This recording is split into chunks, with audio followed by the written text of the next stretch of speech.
News 81కు స్వాగతం. కొనసాగుతున్న సాయిబాబా మందిరంలో దేవీ వైభవం ప్రవచనం.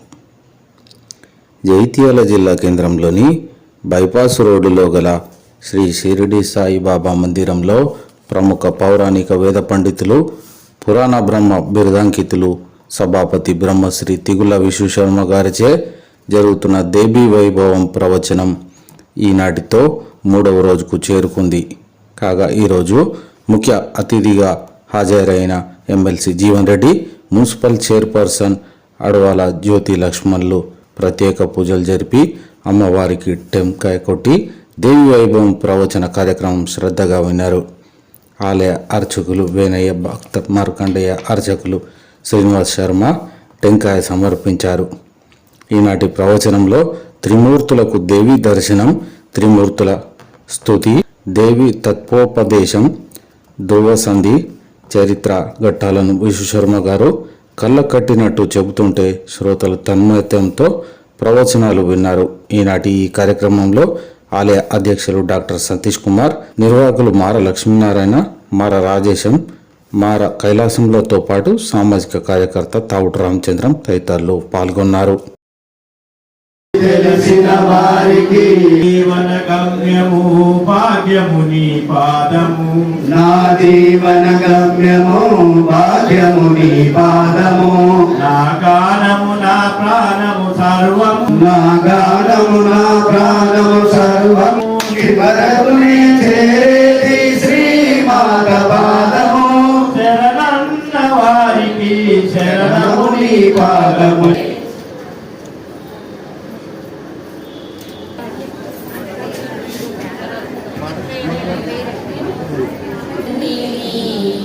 కలలోన తల్లిని కనుగొంటిని, కలగంటిని నేను కలగంటిని, కలలోన తల్లిని కనుగొంటిని, ఎంత బాగున్నదో నా కన్న తల్లి, ఎంత బాగున్నదో నా కన్న తల్లి, ఎన్నాళ్ళకు పించే మల్లి, కలగంటిని నేను కలగంటిని, కలలోన తల్లిని కనుగొంటిని, మెడలోన అందాల మందారమాల, జడలోన మల్లెల కుసుమాలయే, జడలోన మల్లెల కుసు, కలలోన తల్లిని కనుగొంటిని,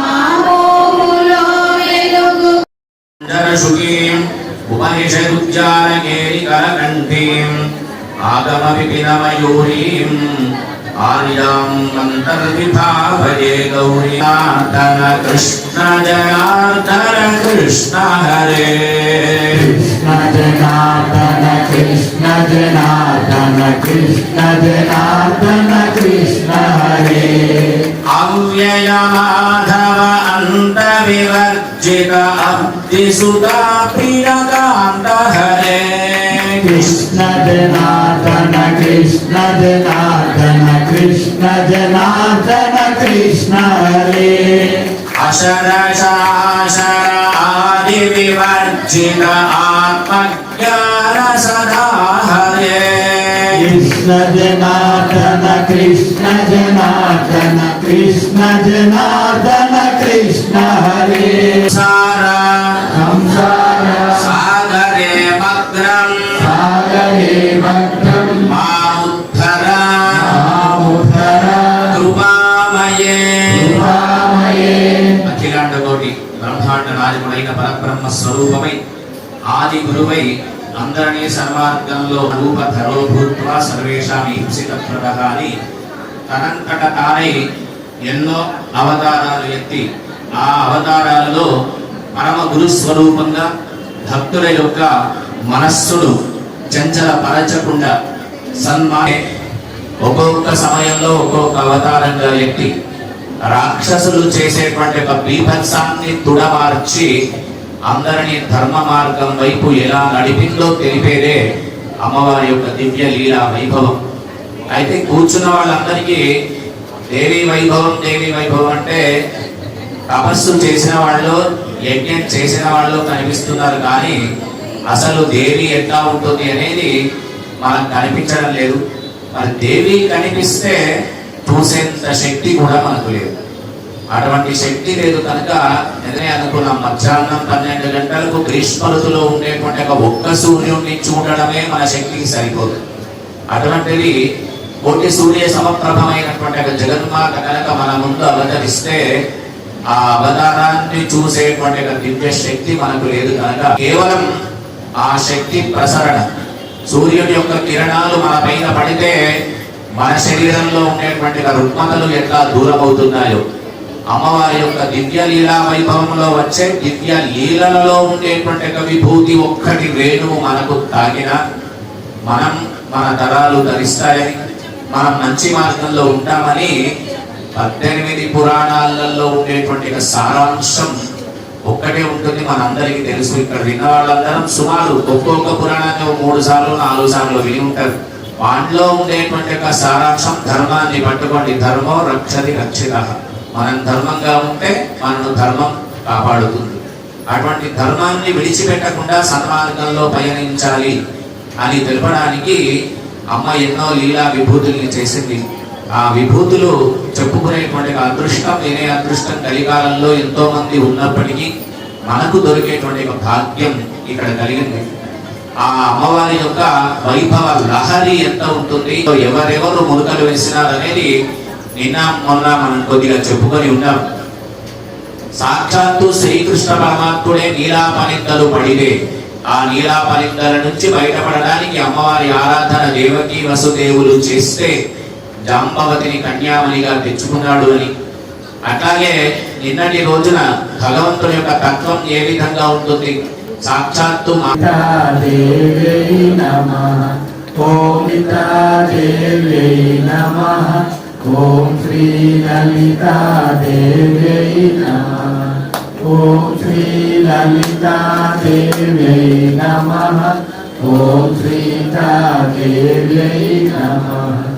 ఓం శ్రీ లలితా దేవ్యై నమః. ఓం శ్రీ లలితా దేవ్యై నమః.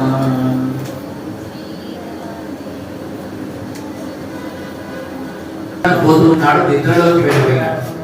అయితే మన అందరికీ అనుమానం ఏమొస్తుందంటే, నిద్రపోయిన తర్వాత పరమాత్ముడే నిద్రపోతే లోకం ఏమైపోతుంది, పరమాత్మ రూపు దాలుస్తుంది. ఆ విధంగా పరమాత్ముడు యోగ నిద్రలోకి అలసిపోయి వెళ్ళినాడు. వెళ్ళినప్పుడు ఆయన ఆవహించిన శక్తి ఏమి ఉంటుంది అంటే నిద్రాశక్తి. అది కూడా అమ్మవారి యొక్క రూపమే. ఆ నిద్రాశక్తి మహావిష్ణువు యొక్క ప్రవేశించింది. విష్ణువులో ప్రవేశించడానికి ఏదైతే ధనస్సును పట్టుకున్నాడో ఆ ధనస్సు పైన కళ్ళు మూసుకొని నిద్రలోకి వెళ్ళాడు. ఒక మంచి యజ్ఞాన్ని చేయాలనేటువంటి ఒక సంకల్పం పెట్టుకున్నారు.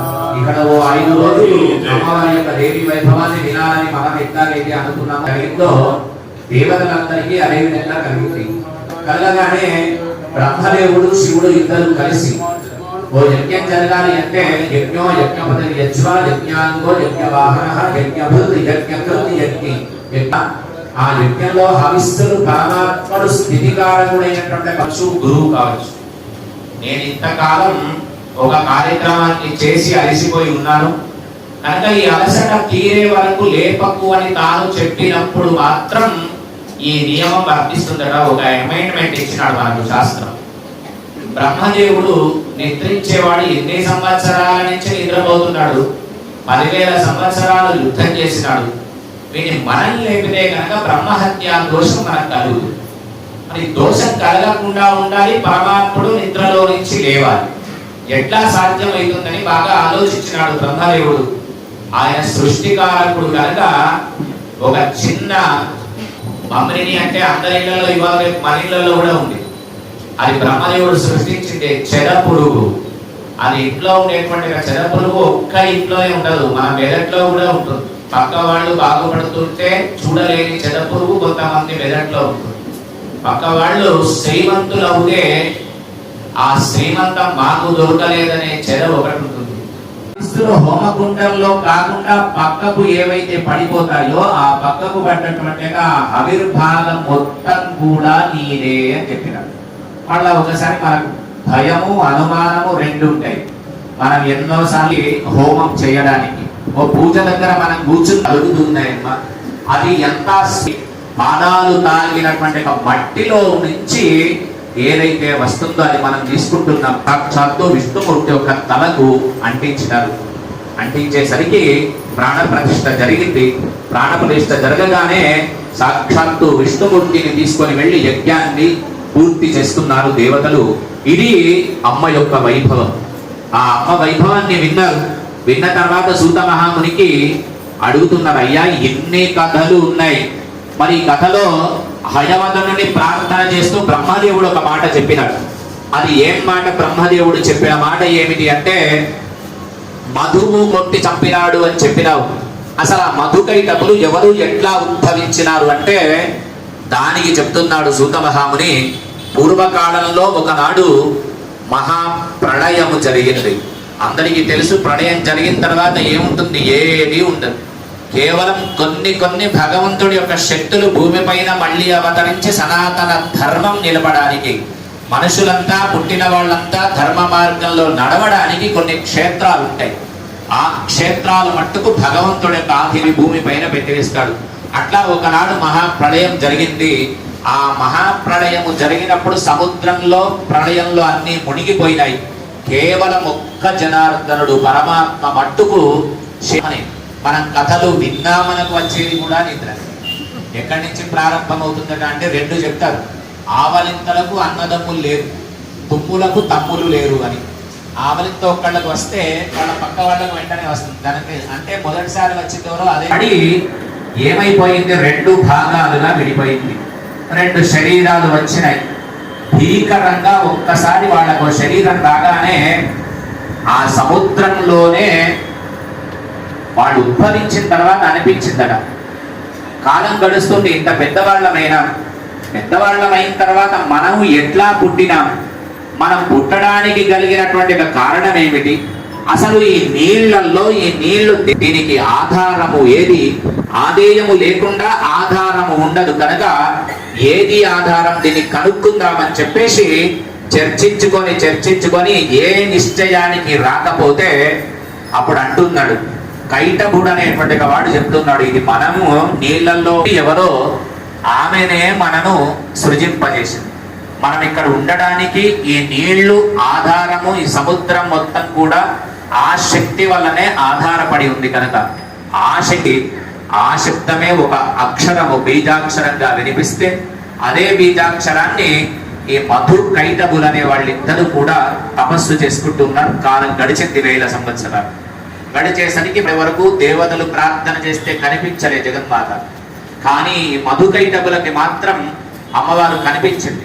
సాకార రూపంలో కనిపించి ఏం మనం కనం అనుకున్నారు, కానీ కాదు, మా అంతటా మాకు స్వేచ్ఛా మరణం, మేము ఎప్పుడు చావాలనుకుంటే అప్పుడు మరణించాలి అనే వరాన్ని కోరుకున్నారు.